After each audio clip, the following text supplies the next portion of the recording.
Guys,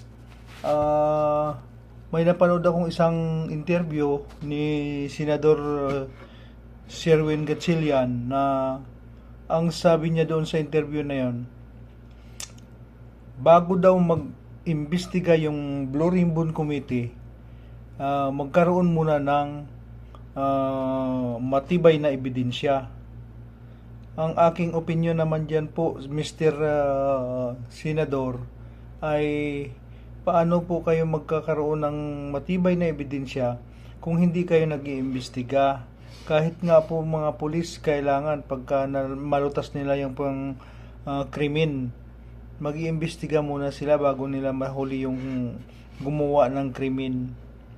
Ay ngayon, bakit sa inyo sinasabi nyo mag-iimbestiga kayo kung may matibay na ebidensya? Ayan na nga po, matibay na nga ebidensya yung 18 na ex-military. Yun ang bodyguard talaga ni Saldico. Yun ang nagdi-deliver kung saan-saan papunta yung pera na dala-dala nila na malita. At mismo si Ping Lacson, Senador Ping Lacson, nagsabi na si Bersamin at saka si Olaybar, yun ang sangkot talaga sa korupsyon. Tapos, kung gusto nyo pong magkaroon ng ebidensya na malakas, ipapatawag nyo po lahat ng sangkot.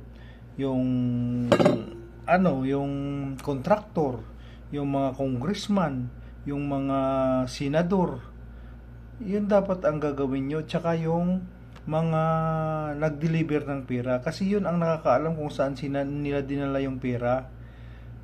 Yun nga po dapat ang gagawin ninyo. Wag yung kung sino lang yung gusto nyong imbestigahan, yun lang ang imbestigahan nyo. Dapat lahat.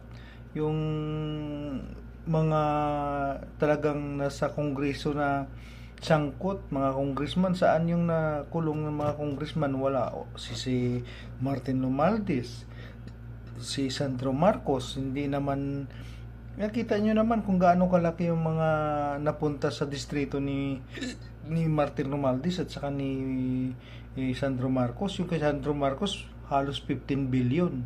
Tapos yung kay Martin Romualdez 14 billion yun. Saan napunta yun? Dapat mag-imbestiga talaga, senador, bago malutas yung kaso. Yun lang ang aking opinion. Maraming salamat sa panonood at God bless sa inyong lahat. Bye-bye.